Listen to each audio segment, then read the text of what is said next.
Halo teman-teman para viewers dan subscribers YouTube Maro LBF. Apa kabar kalian semua? Semoga sehat selalu, berlimpah rezekinya, dan dimudahkan segala urusannya. Amin. Pada kesempatan ini kita akan membahas mengenai syarat dan ketentuan supaya pinjol Anda dilunasi oleh asuransi ketika Anda galbay. Tapi sebelum kita lanjut pembahasan kita ini, saya mau sampaikan dulu kepada teman-teman yang memang benar-benar tidak sanggup lagi untuk membayar pinjol karena keadaan situasi dan kondisi ekonomi kalian yang tidak memungkinkan lagi untuk melanjutkan pembayaran, tapi kalian tidak sanggup untuk galbay karena masih takut dengan teroran, ancaman, makian dari para debt collector pinjol.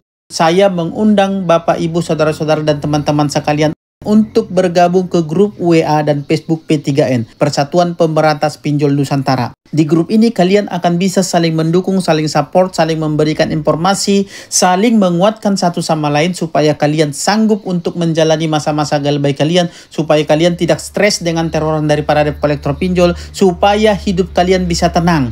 Di grup ini kalian akan saling menguatkan satu sama lain, saling mendukung sehingga kalian akan menjalani atau melewati masa galbay kalian dengan tenang dan kalian berani untuk tetap galbay. Jadi silahkan bergabung lewat link yang sudah saya sematkan di kolom komentar video ini. Selain banyak teman-teman kalian yang berkumpul di sini dari berbagai wilayah Indonesia yang sudah galbay di berbagai pinjol, di grup ini juga ada teman-teman kalian yang sudah paham, yang biasa kita sebut dengan senior galbay. Mereka juga pasti sangat senang untuk membantu kalian menjelaskan segala sesuatu mengenai galbay, bahkan memberikan tips-tips dan wejangan-wejangan maupun cara-cara galbay yang aman. Cara galbay di pinjol A, di pinjol B, di pinjol C, mereka akan jelaskan di manakah ada debt collectornya, di mana tidak ada debt collector lapangan.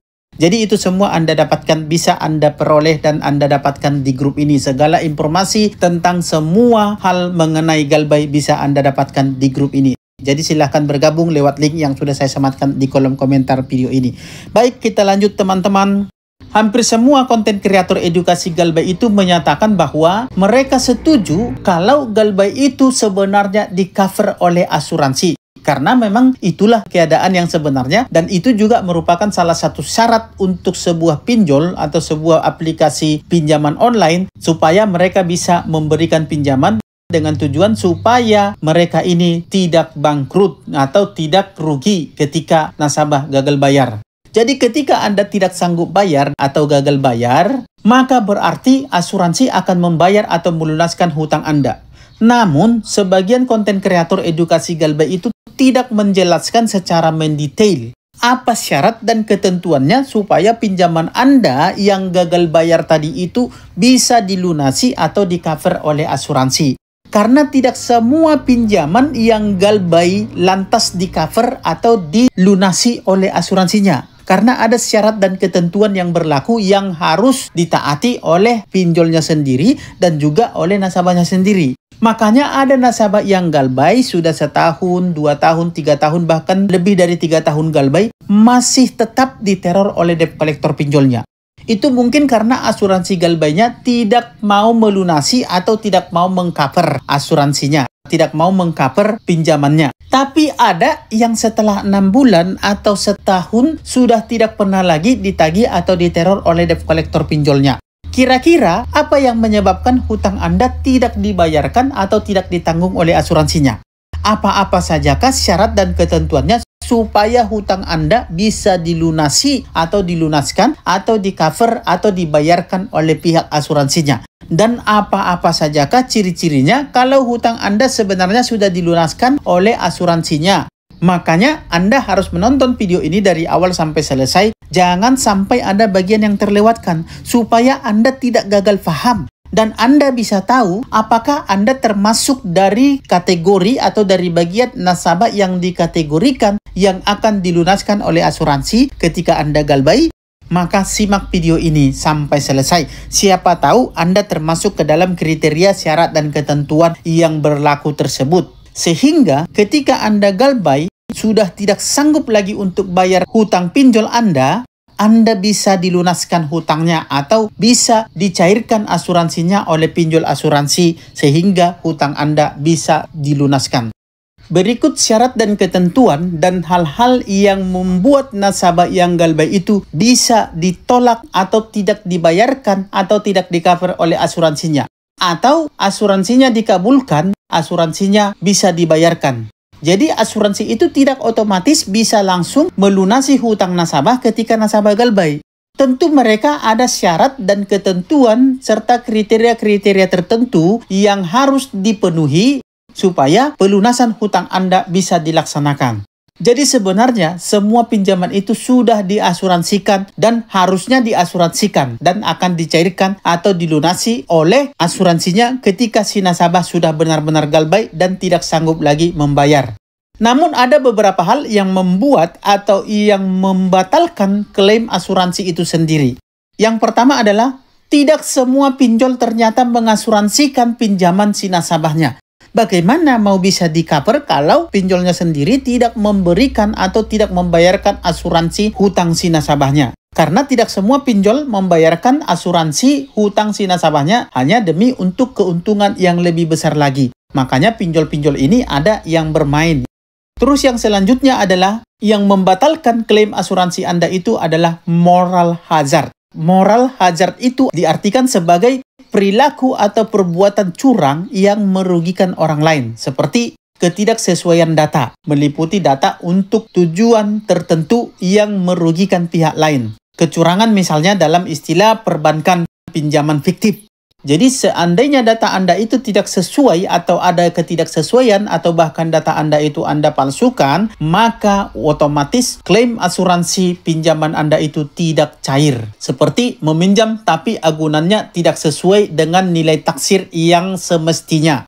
Contoh, Anda meminjam di bank, tapi yang diagunkan nilai taksirannya itu hanya maksimal 100 juta. Tapi yang Anda pinjam di bank itu bisa sampai 120 juta. Artinya sudah melebihi dari nilai taksiran barang agunannya sendiri. Sementara ketentuan kredit atau nilai maksimal dari pinjaman tidak boleh lebih dari 80% dari harga atau nilai barang jaminannya itu sendiri. Itu artinya nilai taksirannya itu sengaja di-up, sengaja dibuat besar, di-markup, sengaja dipalsukan oleh pihak tertentu dengan tujuan supaya pinjamannya bisa cair lebih besar. Sehingga ketika macet terjadi, ketika pengembalian barang atau penarikan agunan, itu merugikan pihak banknya sendiri. Nah, di pinjol juga bisa terjadi hal seperti itu.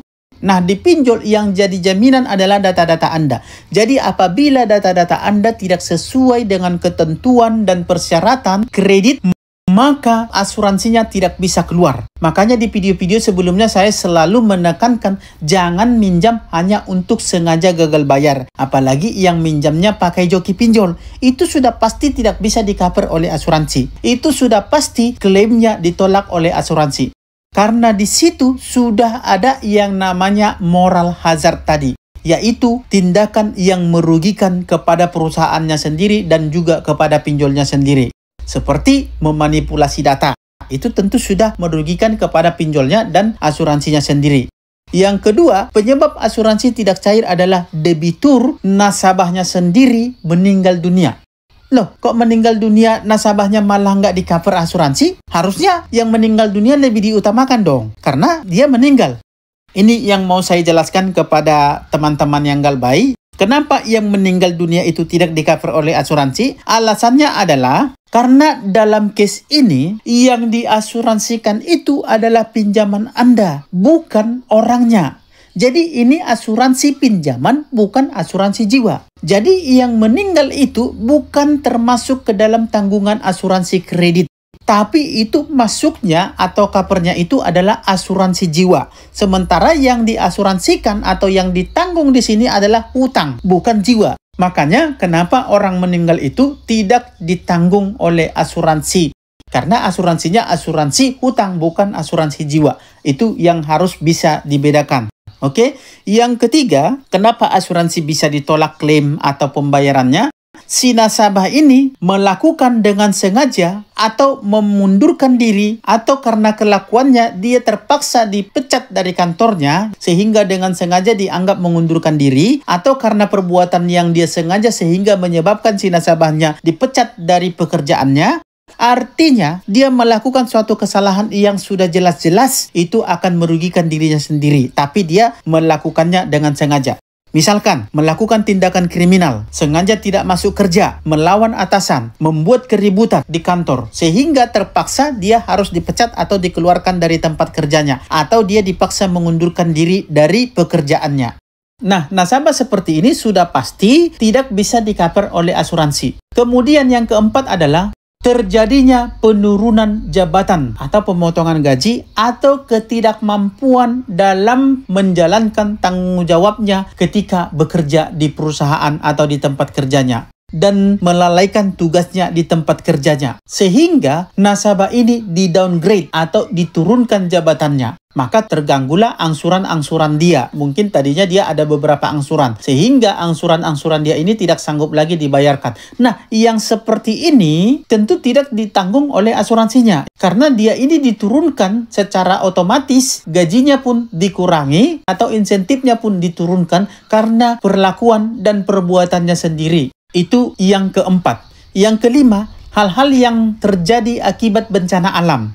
Kalau hal-hal yang terjadi yang mengakibatkan seorang nasabah tidak mampu membayar karena bencana alam, seperti wabah virus, peperangan, akibat pengaruh politik, dan lain sebagainya, itulah yang membuat asuransi dibatalkan atau asuransi tidak mau membayar klaiman dari asuransi atau jaminan hutang si nasabah tersebut.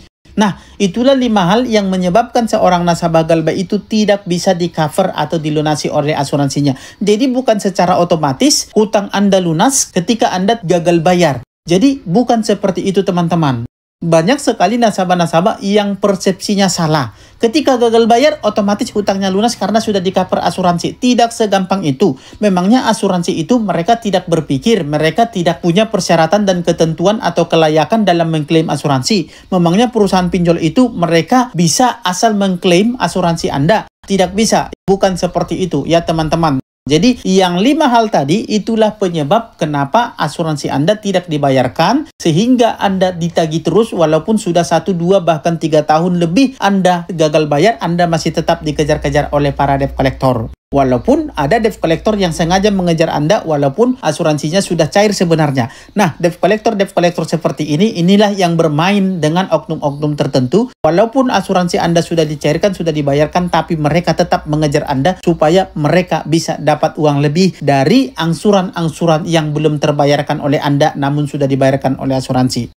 Itulah beberapa hal yang perlu Anda pahami mengenai asuransi. Semoga bermanfaat bagi teman-teman. Sampai ketemu di sesi-sesi berikutnya. Dan akhir kata saya ucapkan salam sahabat.